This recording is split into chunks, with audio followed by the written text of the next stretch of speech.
ಭಾರತದಲ್ಲಿ ನಕಲಿ ಗಾಂಧಿ ಕುಟುಂಬ ನಾಶ ಆಗೋದು ನಿಶ್ಚಿತ, ಕಾಂಗ್ರೆಸ್ ನಾಶ ಆಗೋದು ನಿಶ್ಚಿತ. ಅದಕ್ಕೆ ರಾಜೀವ್ ಗಾಂಧಿ ಇತಿಹಾಸ ಹಾಗೆ ಇದೆ, ಇಂದಿರಾ ಗಾಂಧಿ ನಮಗೆ ಇದೆ.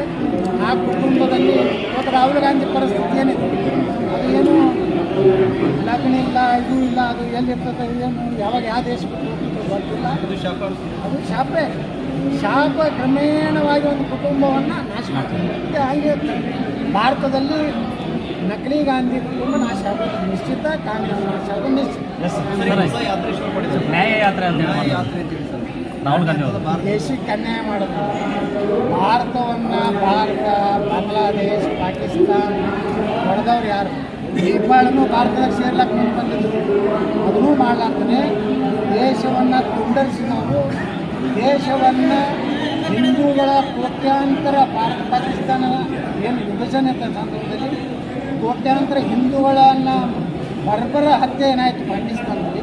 ಇದಕ್ಕೆಲ್ಲ ಕಾರಣ ಈ ಕುಟುಂಬ, ಇದು ನಕಲಿ ಗಾಂಧಿ ಕುಟುಂಬ. ಈ ಕುಟುಂಬ ಇರುವವರೆಗೆ ದೇಶದಲ್ಲಿ ಯಾವುದೇ ರೀತಿಯ ಒಂದು ಅಭಿವೃದ್ಧಿ ಆಗಲಿ, ದೇಶ ಒಳ್ಳೆಯದಾಗಲಿ ಆಗಲಿಲ್ಲ. ಈ ಮೋದಿಯವರು ಬಂದಾರಂತೇಳಿ ನಾವೆಲ್ಲ ಒಂದು ಭಾರತ ಇನ್ನೇ ಆರ್ಥಿಕ ರಾಷ್ಟ್ರ ಆಯಿತು. ಭಾರತ ಇನ್ನೂ ಕೆಲವು ದಿವಸ ಏನು ಪಾಕ್ ಹಾಕಿರ್ತಾರೆ, ಕಾಶ್ಮೀರ ಇದೆ, ಇದನ್ನು ನಮ್ಮ ತಗೋತಾರೆ, ಎಲ್ಲ ವ್ಯವಸ್ಥೆ ಮಾಡ್ಯಾರ.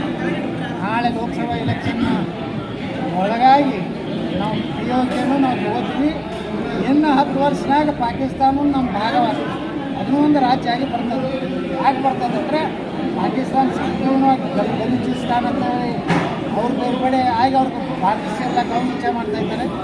ಪಾಕಿಸ್ತಾನದಲ್ಲಿ ಆಡಳಿತನೇ ಇಲ್ಲ. ಈ ರೀತಿ ಇರುವಂಥ ಕಾಲದಲ್ಲಿ ಭಾರತದಲ್ಲಿ ಪಾಕಿಸ್ತಾನ ವಿಲೀನ ಆಗ್ತದೆ. ಹಿಂದೂ ಧರ್ಮ ಜಗತ್ತನ್ನು ಆಗುತ್ತೆ.